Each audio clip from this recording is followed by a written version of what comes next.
Welcome to another episode of the Business Blind Spots Exposed podcast. I'll call it Blind Spots because it's a lot shorter. Let me tell you, first of all, what the Blind Spots podcast is all about. For me, there are the things that I know, there's the stuff that I know I don't know, and there's all the other stuff that I have no clue about. That's the stuff that comes and hurts you. As a business owner, as one who's worked and led companies and worked for companies, it's the stuff that you don't know really can come and bite you in the backside. So as an individual, as a person, as a professional, I've always tried to increase my perspective, increase what I could see through other people's eyes. And that's the purpose of this podcast, to help you see some of the stuff that I can also see when talking to our guests, experts, coaches, industry veterans who can share a perspective that you may not be able to see by yourself. So chime in, comment, put in the comments just where you're connecting from. Would love to hear from you. And I've got a fantastic guest today, Jerry McCormick. Hey, Jerry, how you doing? Real well. Thanks for having me on. Absolutely. So I want to do a little bit of housekeeping here, but I also want to tell you a little about Jerry and why I've got him on the podcast today. I think there's a lot we can learn here about safety and safety cultures. So in the next couple of weeks, I've got a couple of guests coming up. Jeremy McCormick, seeing the data behind risk as an opportunity in business. So many people think of insurance as something that you just pay a bill. It's kind of like renting coverage. Jeremy runs a company that can say, maybe you don't need to rent. Maybe you need to own.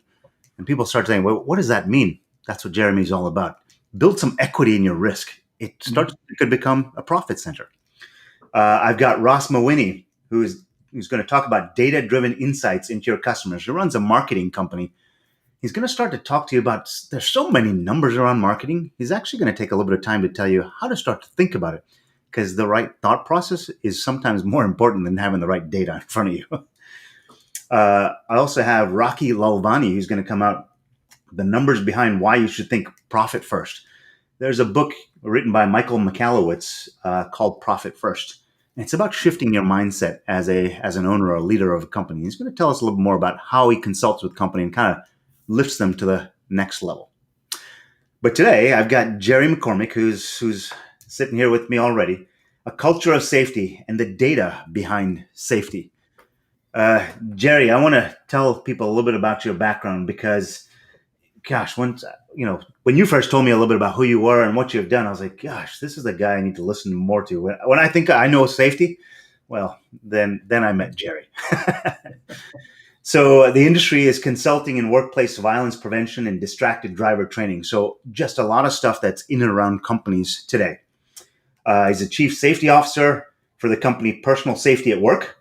30 years of experience as a police officer, 8 years in the U.S. Marine Corps. Thanks for your service. Personal safety expert, has researched over 300 incidents of active shooter cases, developed training for thousands of public safety professionals on how to respond. You did employee personal safety training after interviewing 9,800 police officers in the U.S., Europe, China. All kinds of stuff here, Jerry. All kinds of stuff here. Distracted driver training, turnkey fleet safety management programs. Distracted driver accidents cost the insurance industry $60 billion a year is a note that I wrote down here. And you have ways to help them start to change their behaviors and the beliefs so that we can start to slowly chip away at that company by company. Yep. I feel like I'm covering a lot of stuff there. Jerry, did I do a fair job of kind of covering sort of some of what you've done? I mean, there's a lot to what you've done in your career there. Vinay, I've watched several of these podcasts, commented on several as well. It's you do such a good job with bringing your guest in and giving them an opportunity to share what they know about and really just help your audience and even yourself as you talk about it all the time, all the nuggets you take away. Yeah, you did a really good job. So I have a workplace prevention program as well as a distracted driver turnkey program. We do facility assessments. We can help with drills. But really, it's all about empowering companies, employees, in this safety culture mindset. And safety culture really does save money, because really you're investing in your employees. That employee is going to feel more valued, more cared about. They're going to feel and actually be safer. And here's the really great thing, they get to take this with them. So a lot of times I'll go with a company and we'll track them for 6 or 8 months after they've been trained. And we average 15 people per 500 that we trained, that they'll come back and tell the company, I was able to avoid being a victim of a crime following the training that Personal Safety at Work provided, because we gave them the tools not only to recognize what it is as it's evolving, and so then what are the action steps, and then how are you going to respond? Because really in the research, particularly interviewing the 9,800 plus police officers in America, Europe, and China, I really just haven't found one to be a victim of a crime. Your listeners can very easily check this by going to a friend and say, that's a police officer. Most people know somebody, and ask them if they've ever been on a person-on-person crime. We're not talking about fraud on your credit card. And along the way, we found that there's 6 reasons why. And about 83% of the cops that I've interviewed don't know why they're not victims of crime. They usually say something like, I'm not a sucker, or I'm not gullible.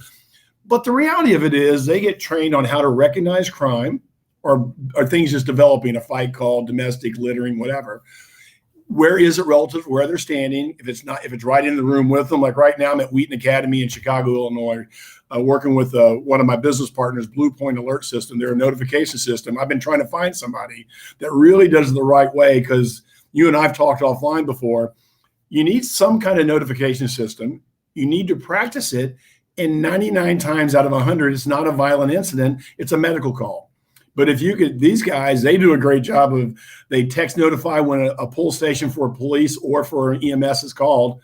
And they have a diagram pops up on the police phone. So they'll see it right away, exactly where in the building it is. In this case, they're installing a system in Wheaton Academy. I've come here to check out the install. But the great thing is we're doing something, and you have to practice it. If you go to my website, personalsafetyatwork.com, I've got a couple of videos about this, and enunciation of our practicing notification system every quarter, every 6 months. And you do it in an empowering, engaging way. It really does help your employees feel more valued. And a lot of people talk about it more like an HR benefit. And then the distracted driving came by, because in my travels, I was leaving London School of Economics, where I was doing a talk, and a car almost ran me over, and the guy was looking at his phone. I was in Ireland, in Belfast, Ireland, training some folks, and it was same thing. I'm getting ready to cross the road, and it's a beautiful city, all rebuilt, of course, red brick everywhere. A car on the phone, and then in San Diego, I got tapped by a car, and it was ugly. And I said, we all know it's a problem. So the distracted driving came out of a place of just, I'm going to do something. I don't know what it's going to be, but I'm going to do something to be involved and try to solve this problem. So I think I've learned 2 things from what you said there, and I'm trying to distill a lot of stuff. First, number 1, don't cross the street with Jerry. That's number 1. Yeah, don't do that. That's number 1. But gosh, there's so much here, right? And where I'm kind of going with that is, the question that usually comes up for me is, why is something exist? And maybe give me I almost want to say, give me a little bit of history. I feel like 20 years ago, this wasn't even a topic to discuss, but now it is something that we have got to address. We've got to think about it, something we've got to plan for. Give me a little bit of that history and that timeline. How have we gotten here to where workplace safety is so important?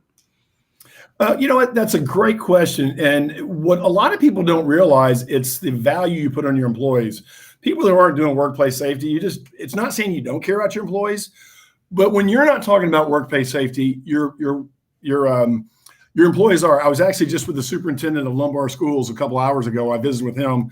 They've also installed this Blue Point alert system, and I want to see how it works for this whole school system. And he was telling me, he was saying, like, much like police officers have a fraternity, maybe as somebody who works in different industries have a fraternity. Well, teachers have a fraternity too. And before they started talking about safety, whether what school it was, they were all talking to each other about not feeling safe, feeling vulnerable. The doors were left unlocked. We're not talking about training, and not in a scary way, but just having an open conversation about their fears and how to address them. The biggest difference is social media and the prevalence of knowing what happened in Europe 5 minutes ago when it got alert on your phone, there's something bad happened.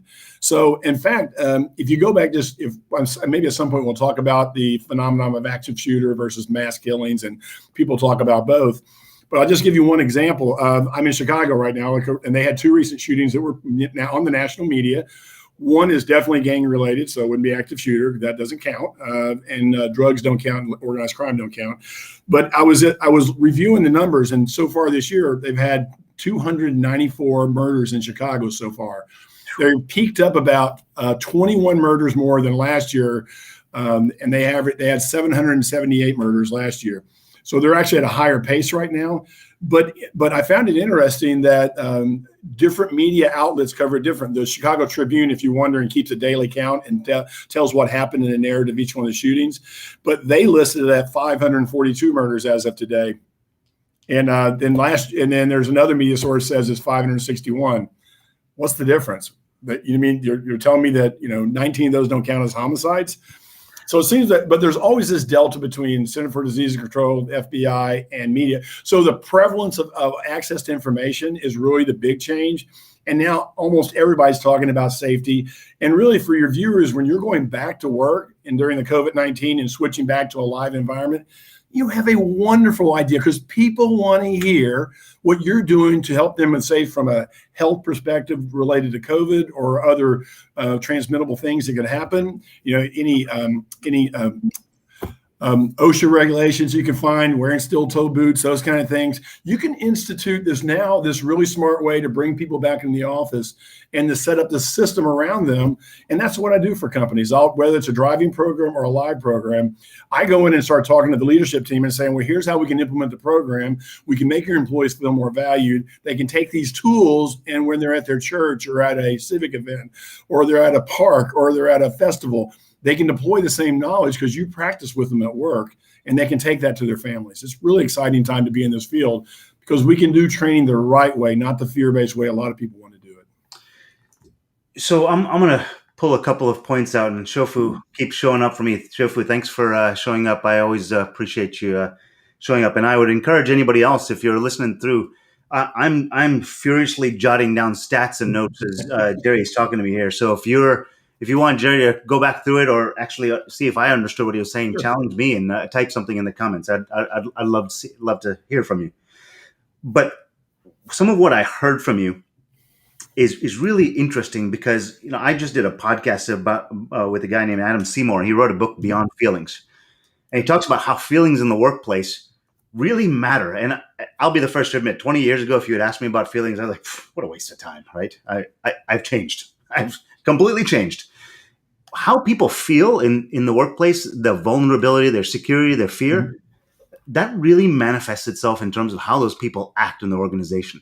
And what I'm hearing for you is this is now something that an organization cannot just say, all right, we're going to sweep that under the rug. That's not something. But look, if people are talking amongst themselves and they feel vulnerable, they feel scared about this stuff, and you haven't addressed it, it's kind of an elephant in the room, and you're just not touching it, right? And that's something that could drive them away from you because employee loyalty and retention is so important these days, yes, right? And this is another way to just give back and invest in your employees. That's kind of what I heard in a lot of that. You're really just hitting a great point. In the work environment that we live in right now, if you will go back to work and don't feel safe, you're looking for another job. You're not going to stay there, even if you like the company.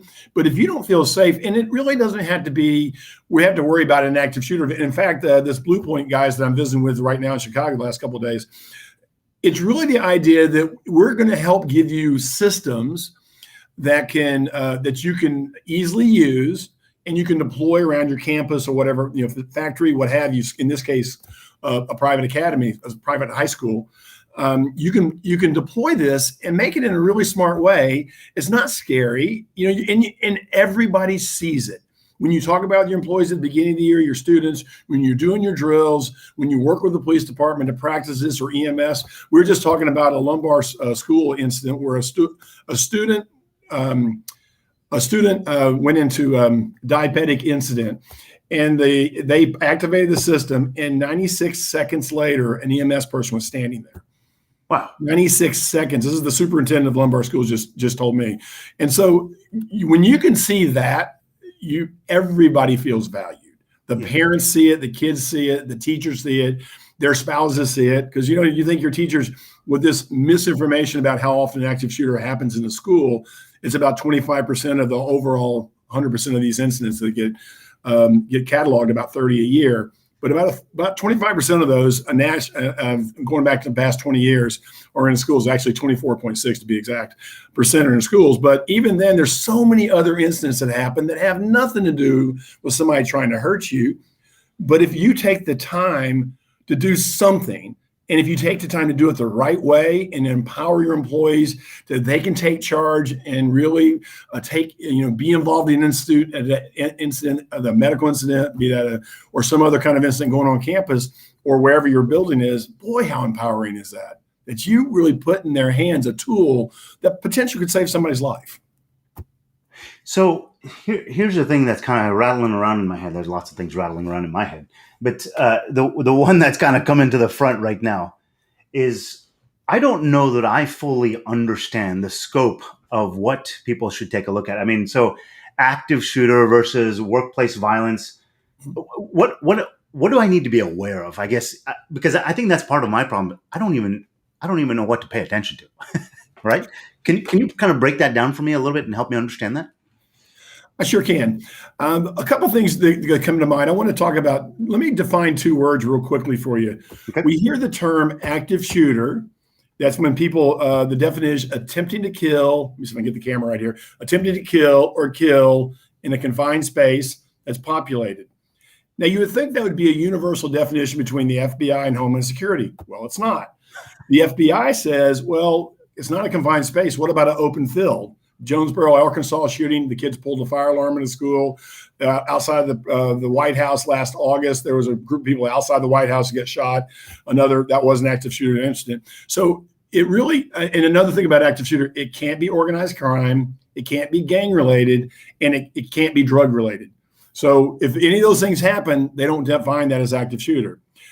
What problem with our media sources, who I think are trying to report the news, if it bleeds, it leads kind of thing. We know that, but when they're trying to report it, they use these words interchangeably of mass killing and active shooter. The fact about the most common definition of mass killing is people that are killed 4 or more.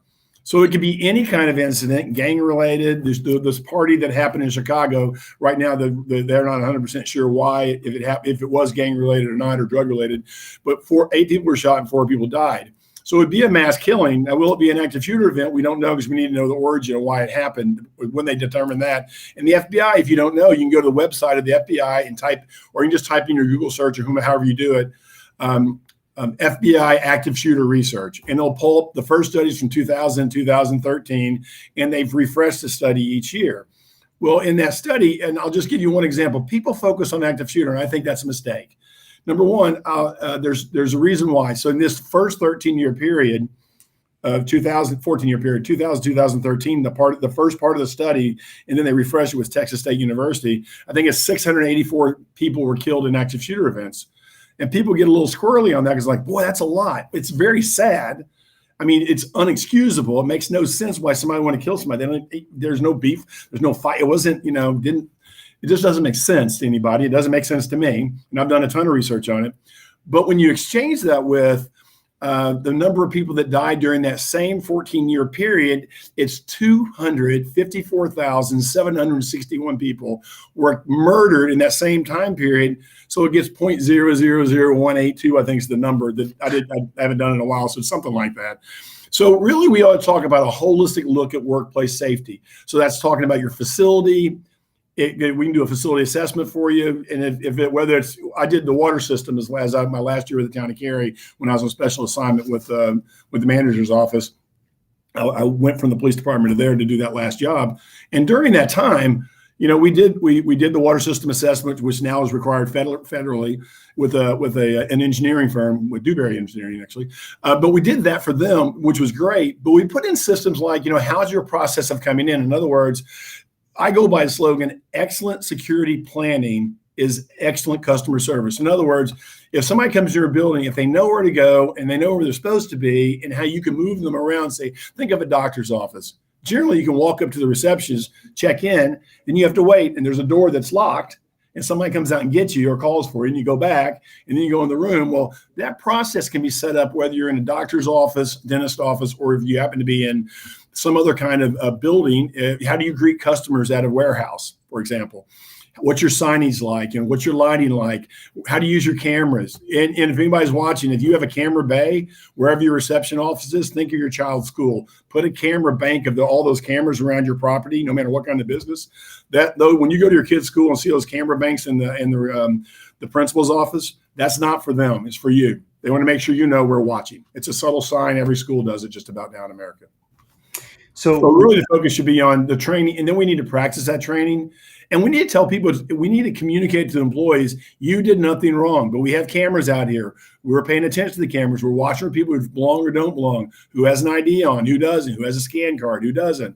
How do we process visitors in and off site? Do you let your family come to a secure location, like for a lunch break behind a locked door? I wouldn't recommend that, but do you do that? So just helping people work through that process, and then drills. 3 drills I love. They're super easy to do. Where's an interior door that locks?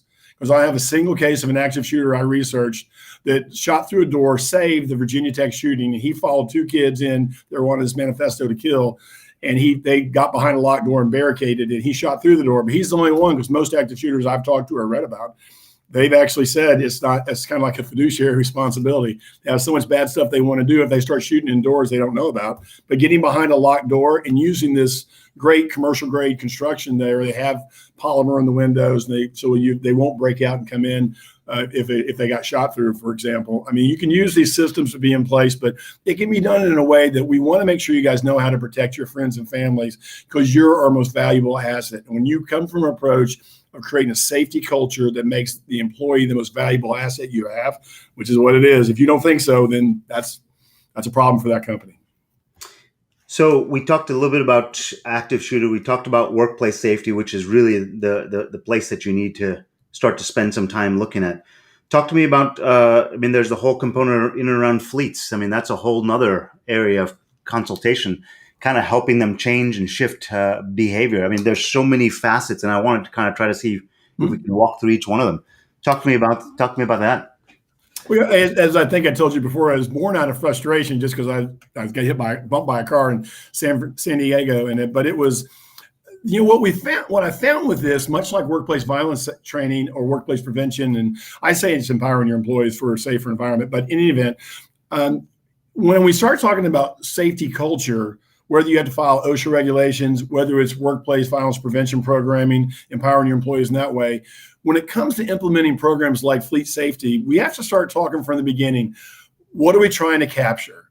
So for an example, if I'm talking to a company, I'm talking about how we're going to implement a program, because this most recent HVAC company that I trained, their insurance company called them and said, you need to call they've seen my program with other clients of theirs, and I've implemented with these guys. And now when I started the implementation phase, it was interesting because they thought it was kind of gotcha policing. In their case, the boss is looking because you drove your vehicle this way, you drove over 80 miles per hour because you have a GPS in there, and that's what we censor it to. So what we need to do is tell them, our insurance company called, said, use this consultant. And so how do we deliver it? And then we engage with it. We try to get with them to do a pledge not to distract to drive. And there's really 6 reasons that get you in big trouble at driving. But one of them is like backing. Do you have a mandatory back in or pull through the space? Because if you're watching this in North Carolina, you're at least at minimum a contributing factor when you're backing, if not at fault. And almost always, if you look at a rec report, on the one side, there's vehicle number 1, and then the other side is vehicle number 2. If you're in vehicle number 1 space, in the insurance lingo, that means you're at fault, probably, or more at fault than somebody else. But the companies in North Carolina that I help, when I just tell them that alone, they just stop a lot of their wrecks. It's about 70% of these guys have some kind of backing wreck. One guy was telling me about that. One company I helped, they had a guy back into a $4,000 garage door, custom garage door. He put a ladder right through the door, but he was backing in when he was trying to leave. He was actually turning around his car and backed into the garage door and destroyed it.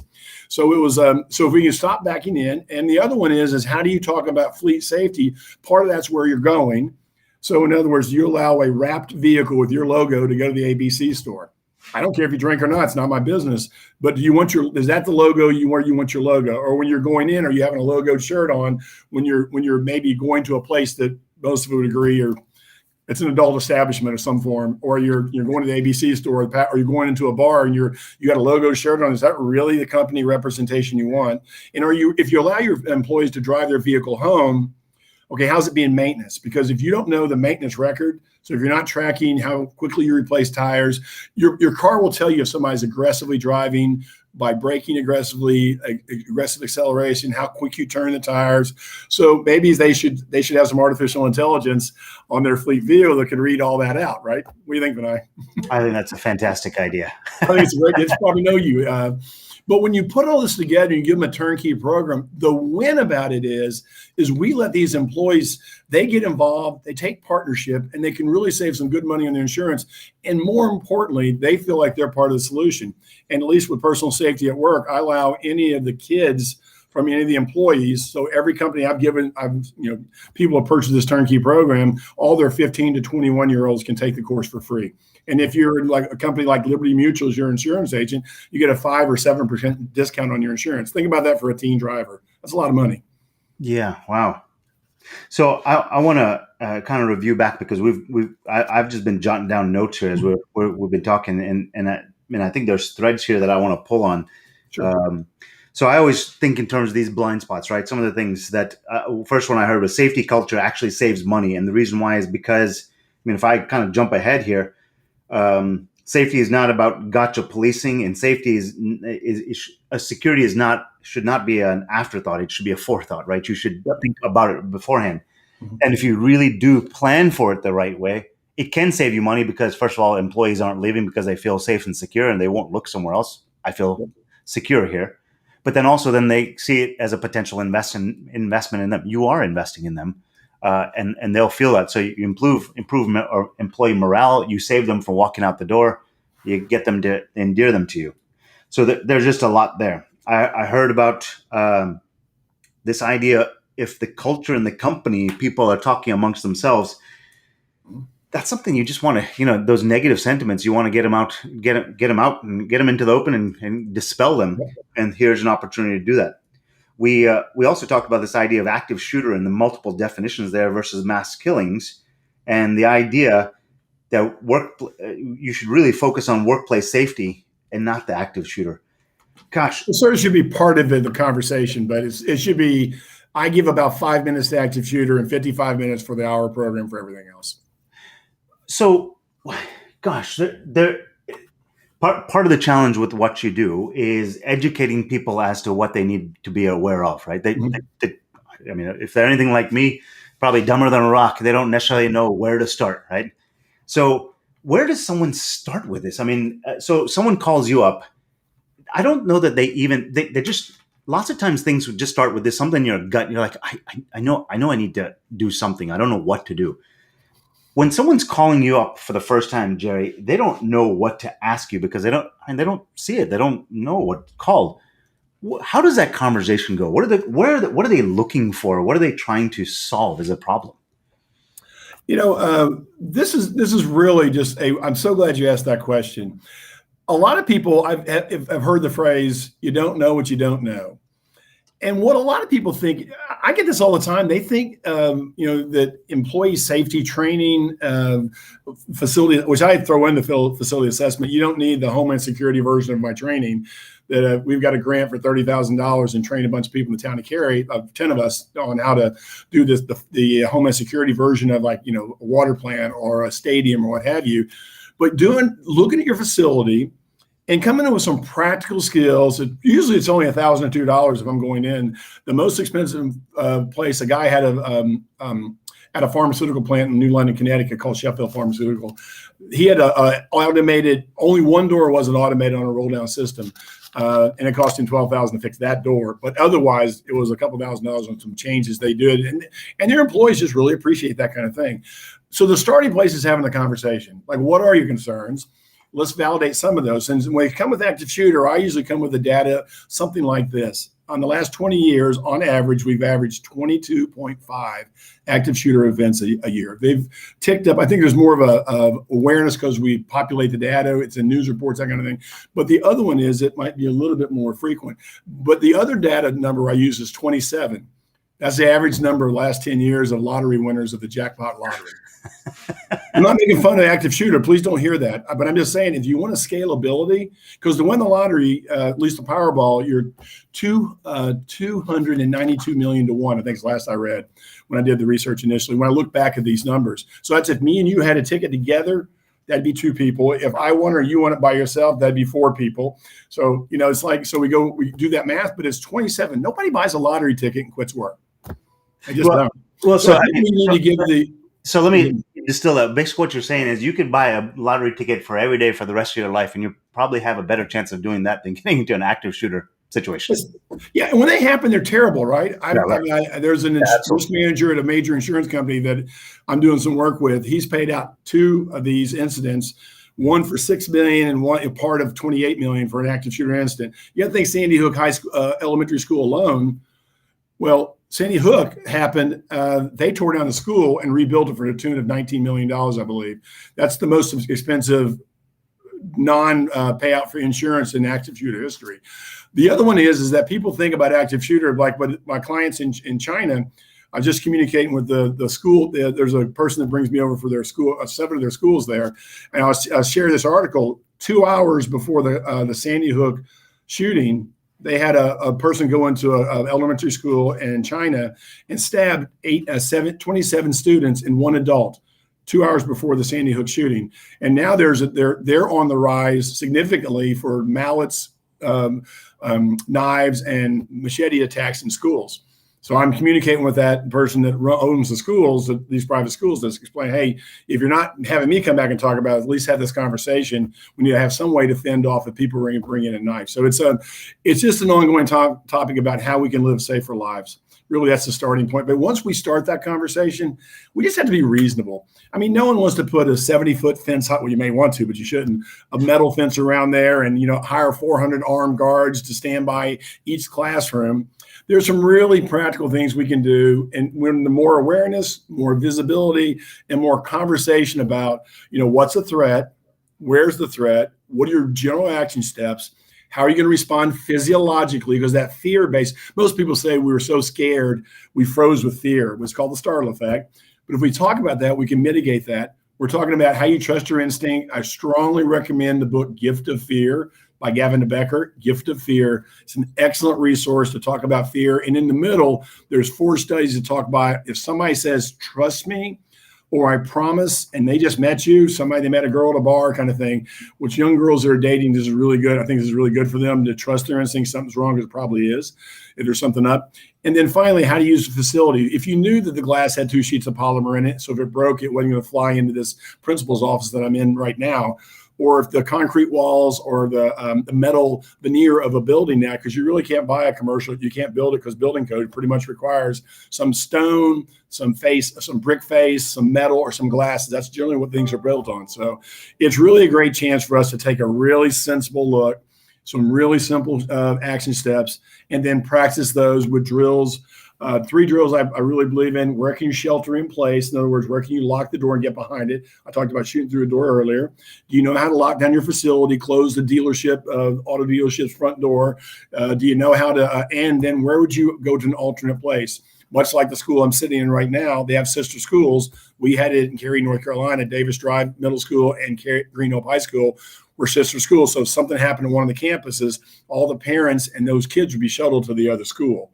So why don't you do that in your own business, and then really meet one of your neighboring businesses, and that might help you in your business, or if nothing else, create a culture of safety in your area where your building is, because you let everybody know what's going on. It's really easy things to do that I've thought about and I've worked with other companies on, so I can help those companies make those decisions without having to have a lot of fanfare about, I don't really know what to do or where to start. Let me tell you how to start.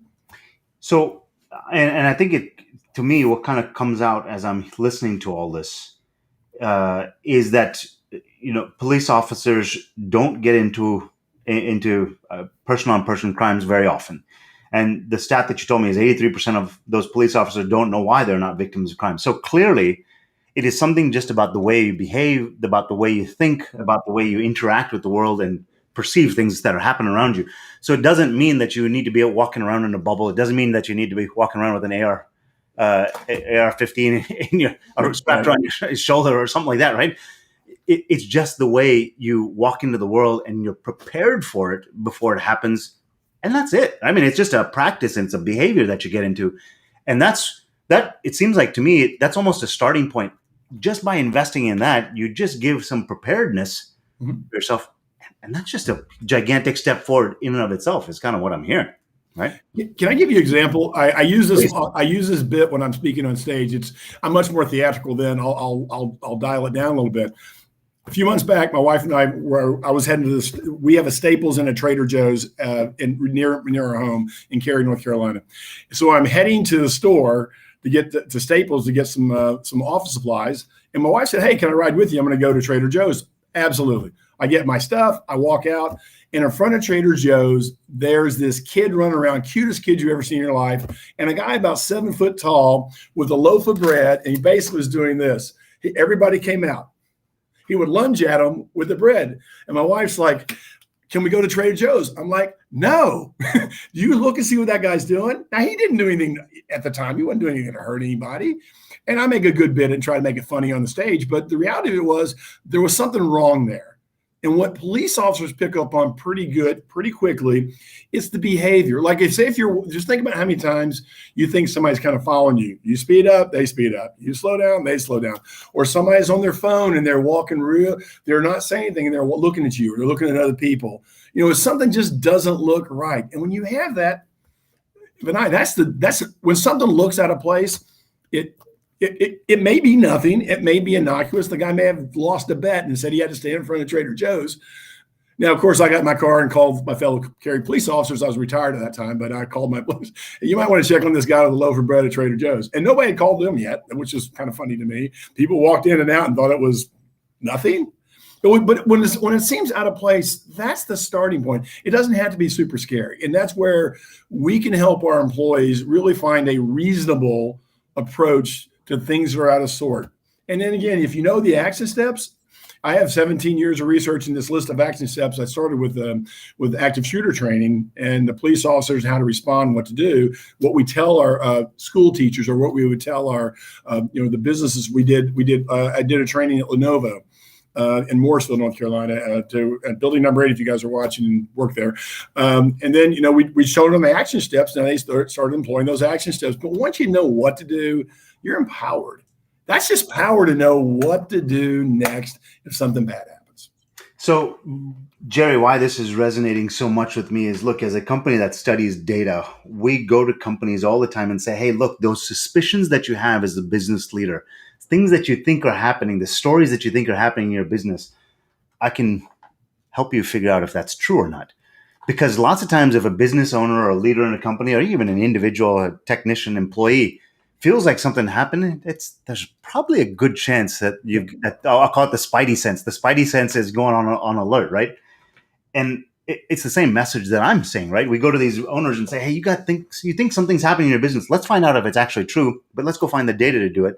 You're saying the same thing, right? The data proves out that if there's a likelihood that you believe something's happening, it's probably, there's a likelihood that it's at least worth investigating to see if it's worth your time or not, right?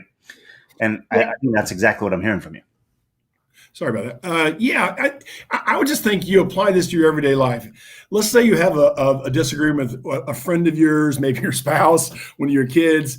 My parents were trust but verify, so that's how I was raised.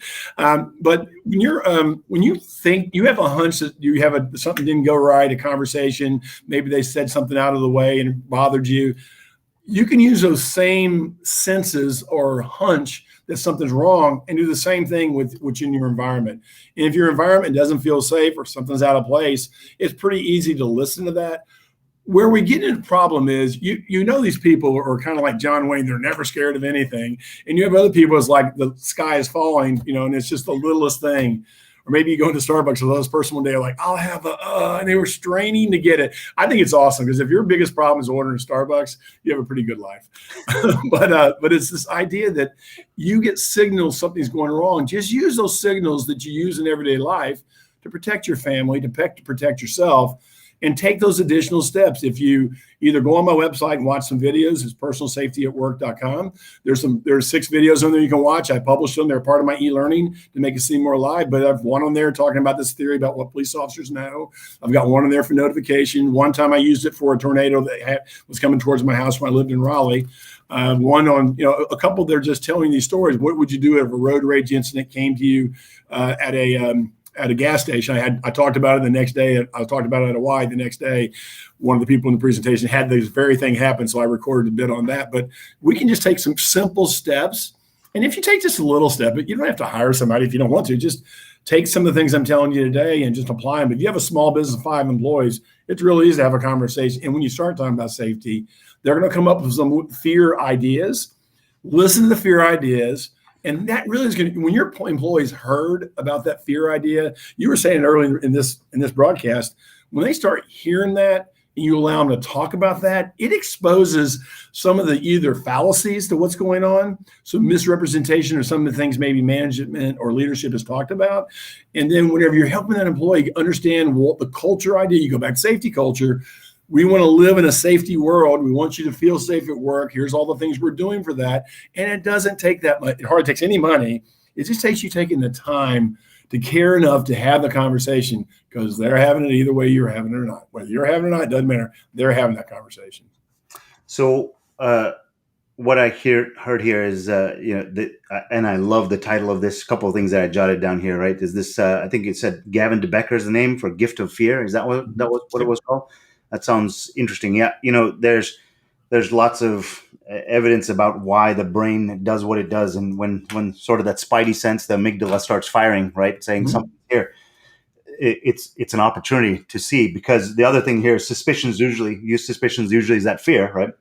If you have that fear kind of in the spidey sense going nuts there, there's usually some truth to it. Trust your gut and inspect it. Doesn't mean it's 100%, right? Right. But there's probably something there, right? There's a thread, and I think that's what I'm hearing here, which is funny, because that's exactly the same sort of message I've got. Look, if you suspect something's happening in your business, it's probably true, right? Use it in your personal sense, in your personal life as well, right? Well, I'd like to just kind of, if you want some perspective on this, yeah, you're built this. We're all built this way. If you believe anything about Freud, and he talks about this thing called id. The core, and Gavin DeBecker talks about it as well. I did a little bit of research, but Gavin DeBecker is the worldwide expert on it. So you absolutely want to have. By the way, on the book, mature 16-year-olds, my wife and I give it to our friends and our family member, nieces and nephews that turned 18. Certainly the girls that are more mature, there are some, they talk about some topics in there that maybe would make some people uncomfortable. They're real life issues. And they live to tell about it, but there's still mature content there. In any event, but the concept is he talks about what Freud talks about as well, and it's your id. The very core of id is safety.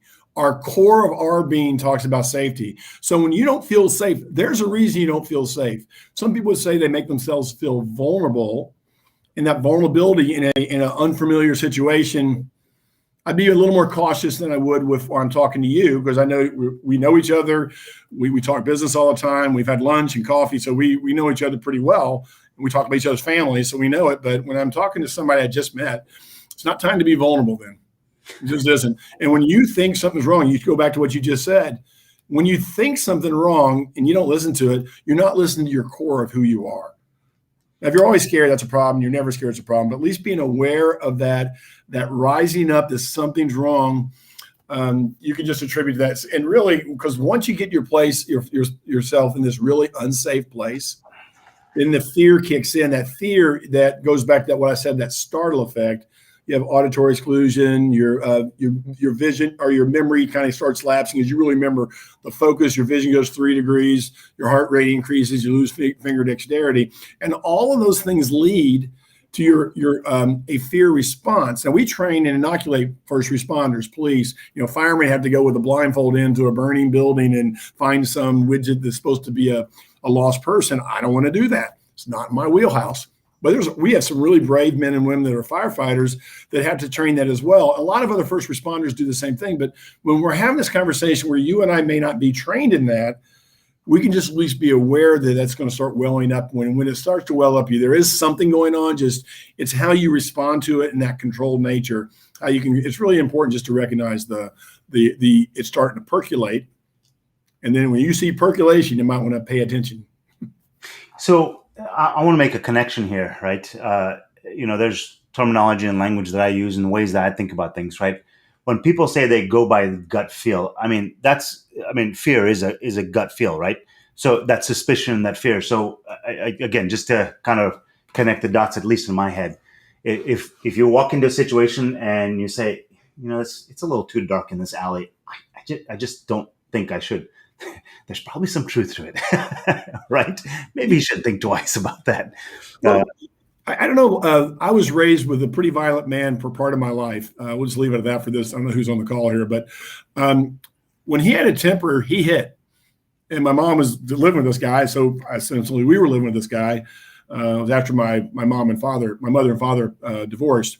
She was with this guy, and I knew when this guy got upset, I knew not to be near him. So it didn't take long for me as a 6, 7, 8-year-old kid to go, okay, that guy's getting ready to hit somebody, and I'm going to get away from him. So I learned, and those clues that we see, maybe you didn't have that experience, so I developed that a little sooner.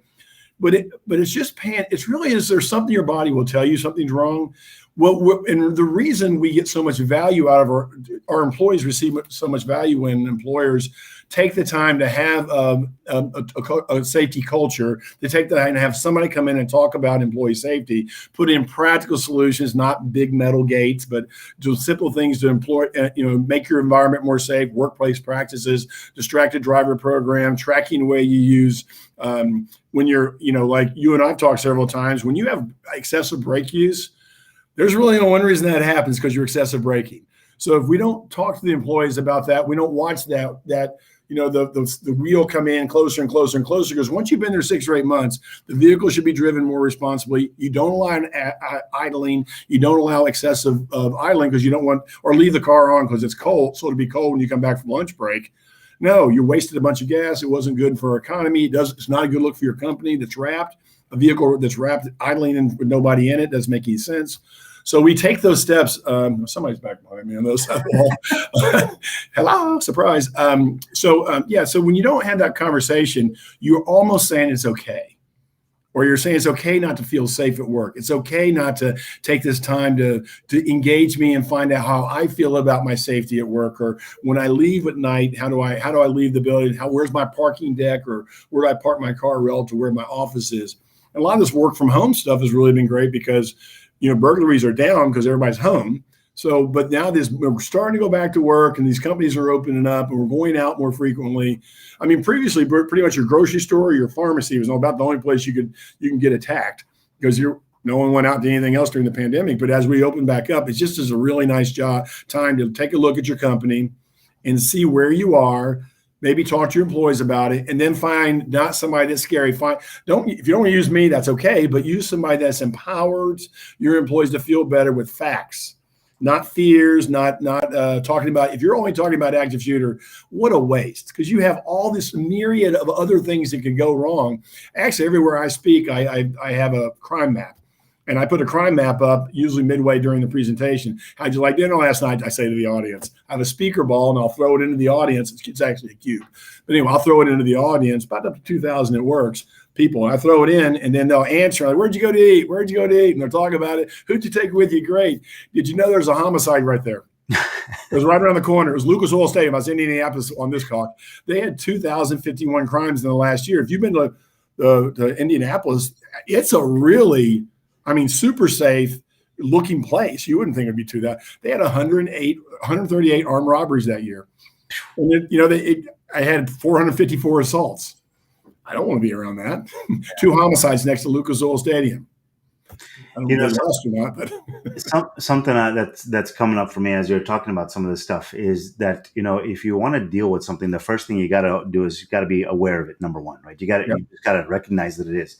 Then you got to start to what I call engage with it. You got to start to say, all right, now that I know it's there, it exists, what am I going to do about it, right? Do I really care? Yes. And the last one is, all right, now that I care, or I've decided to care, What am I going to do about it? And that's kind of that planning piece, right? So I'm thinking, if I'm the employee of a company and my boss comes in, my boss comes in and says, "Hey, we're doing some training around this." I go and see something that happens. I see some of these stats. I see what's happening, and you think to yourself, "Yeah, I got this."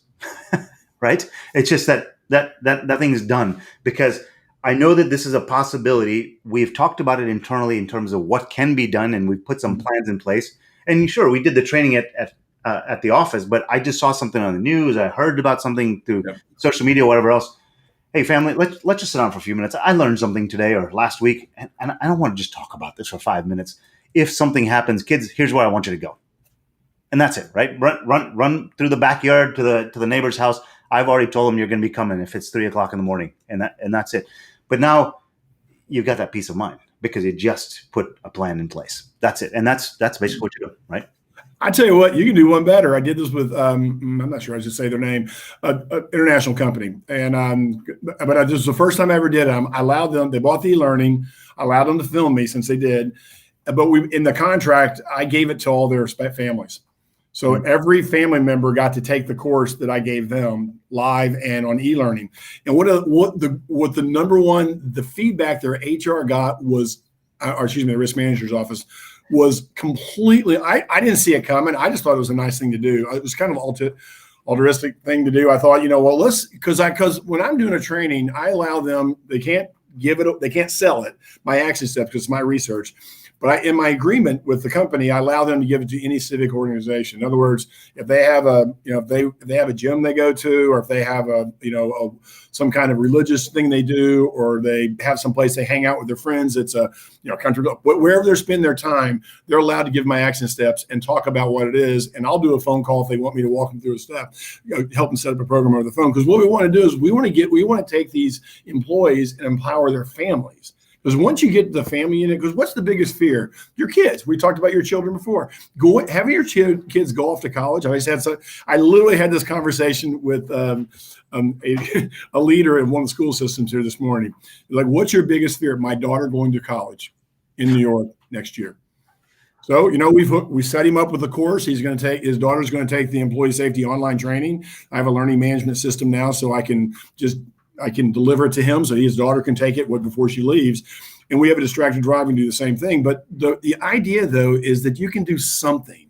And that something can be this planned effort. It doesn't have to be a giant thing. But like you just said, hey, guys, come together, family meeting.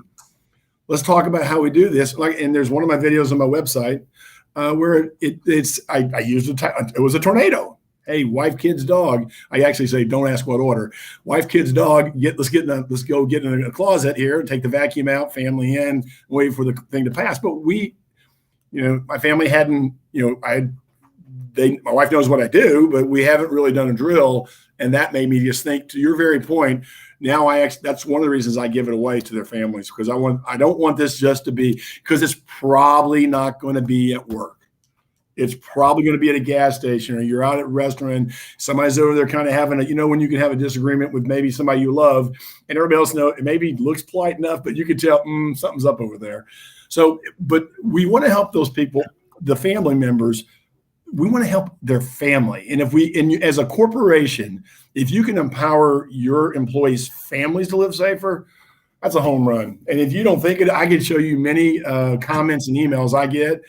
One was I was working at Catalyst Pharma Solutions, and I was training, and this woman said she's pretty demure, she's quiet, and her husband's he kind of calls the shots, and she grabbed his arm because she saw a brewing domestic, and she came back and told Catalyst, at that time the one in Morrisville location, he came back and said, "Let me tell you what happened after that training we had with Jerry."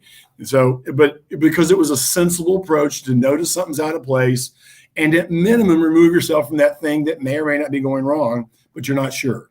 And it's just a really neat way to empower their family. It was really, I get a lot out of it, as you can probably tell.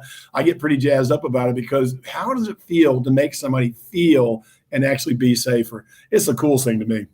Yeah. Well, Jerry, I got to tell you, I took, and I've been scribbling fast. I took a lot of notes here, and for anybody who's listening in, hopefully you're just listening and not jotting notes because you're listening to what Jerry how much he's been educating us. I'm going to put my show notes and my learnings from this together, and I'll probably be pushing it out tomorrow. So you expect probably tomorrow that you'll see some of my notes here, and obviously a link back to the video. I try to write down what I think are the blind spots, and I've actually got 10 of them that I wrote down here. So quite a few of them. I was kind of wondering what I could get you up to. I was trying to get you to a higher level. Yeah, I think you did pretty damn good here. I don't think if you don't usually watch this podcast, Manai is great about catching the high points, and I don't remember. I think it was Mike Codewise from One Digital. If you guys don't know Mike Codewise from One Digital, he's just an amazing person. Yeah. He's getting ready to have a baby. I don't know if it's come yet or not. But it's coming in June. It should be around now. Yeah. Haven't heard anything yet, but I think Mike's the highest I've heard you say. Yeah. Mike at a time. He got to 12, I think. It was a little bit. I have to send him a text in just a minute. Yeah, that's a good idea. So, and Sherwood, hey, thanks for chiming in. He said very informative. Thank you guys, alertness. Yeah, I think that is the word to sum it. If I could summarize Jerry in one word, I think that's probably it, and that's probably a difficult thing to do, is summarize Jerry in one word. Can I add one to that? And yeah. Thank you for that comment, because that really, the number one people when I first get introduced to a new client, they say, "Oh, just be aware of your surroundings." Well, sort of. And alert, but being alert is different than being aware. That's paying attention to what's going on in your surroundings. Yeah. It's not being like, I got to be super vigilant, my head's on a swivel, but it's more like, that doesn't look right. I probably need to do something. So thank you very much for that, Sherwood. That's so great. Sherwood, I think I'm going to start a new practice here. I'm going to think on this, but I like this idea. I would love to kind of start to tell people as guests. So if you could leave someone with a sentence or a word, what is it? How would you wrap up what is the take home message? And I think Sherwood, you just you gave me the idea, and I think this is what we're going to do. This is the take home message. Alertness is what I get from what all Jerry said here and all the notes I got. Alertness, I think, is the take home message. Hey, John, I would say just trust if you think something's wrong, listen to your instincts. If you think something's up, it probably is. Listen to your instincts. Gosh. No truer words have been said, right? Jerry, well, first of all, Shofu and Sherwood and all those who've been listening on all the 3 different platforms that we're kind of pushing this out live, thanks for taking some time and for listening to Jerry. Hopefully you got as much, if not more, than what I got out of this, and I definitely got a page and a half of notes. So I hope you got some value out of it. So thanks for being part of this. Jerry, as always, gosh, I always have to, it takes me like 24 hours to process through all the stuff that you tell me. I always learn so much every time you and I chat. It's mutually beneficial. Well, thank you. You're very kind. Thanks for the time, Jerry. My pleasure.